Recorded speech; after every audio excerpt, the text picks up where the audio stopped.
Ayan, magandang umaga po ulit sa inyong lahat. So, andito na naman po ako makikipagkwentuhan sa inyo.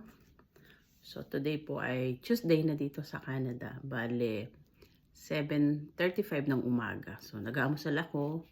So, I have my bread, yung silver crest, yung aking.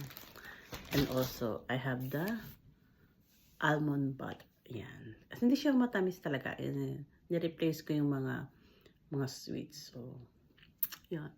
Titingnan ko yung journey ko hanggang 1 year about this pag-aalis ng sugar, pag-cut down ng mga matatamis and all. Anyway, kung makapansin nyo, naka-jersey ako kasi dun sa work namin is jersey day today. Yan, so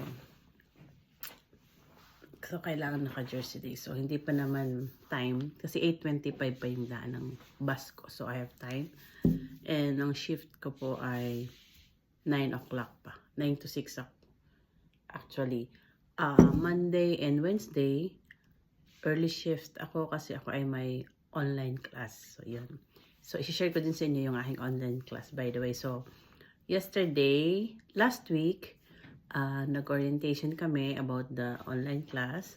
So, and then, yesterday, Monday, nag 9 to 6 kami. So, overwhelming kasi nga, ang tagal ko nang hindi nagkaroon ng yung online class. Although, meron ako mga coaching, mga trainings before, pero this time is different kasi marami kaming readings, maraming kang iintindihin na subjects. It's all about yung mga definition of terms, memorization. Hindi naman more on memorization, but you have to understand as really the subject matter for you be able to makakatch up ka. Kasi merong assignments and merong exam. So, by the way, 3 times a week yon, Monday, Wednesday, and alternating Saturdays. Yun. So, for the whole 2025, I have to be able to finish that course kasi that is one of the requirement for my permanent residency here in Canada. As you all know, ang dami ng mga sa news na lumalabas, may mga big changes talaga since last year about the immigration dito sa Canada. So kami mga temporary foreign workers is talagang challenging talaga ngayon yung mga policies na nangyari. But anyhow, since may requirements, we have to do that para at least magkaroon ng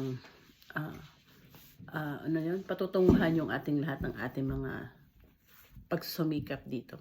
So, lahat naman po ay nakasalalay sa Panginoon kung ano talaga yung nais niya. Pero tayo, kailangan nating may gawin para at least mangyari yung lahat ng plano.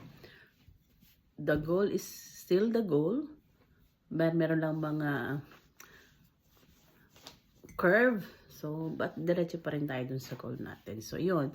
And today is January 21. Actually, ang daming nag-aabang sa changes of the announcement that was made January 14 about the mga work permits.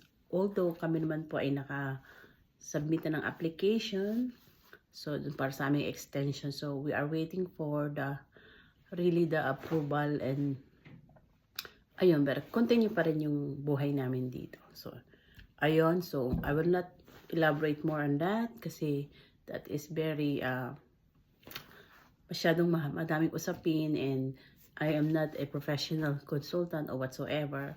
I just made my own research and I'm speaking to mga tao na same ang situation like us. So, ano yung nangyayari sa kanila.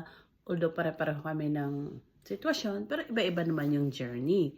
So, hindi na kami nagpapaka-stress kung ano man yung mga nagaganap sa online na ito, ganito, ganito, ganito. But it's very helpful talaga. We have some vloggers na pina-follow namin, pinapanood namin yung mga experiences nila.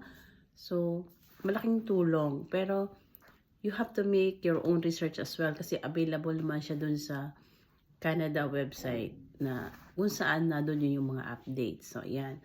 So, sana lang po hopefully, of course, we are manifesting and declaring na and claiming na talagang magkaroon ng positive result yung mga katulad namin na temporary foreign workers. So, ayun lang po ang may share ko for now.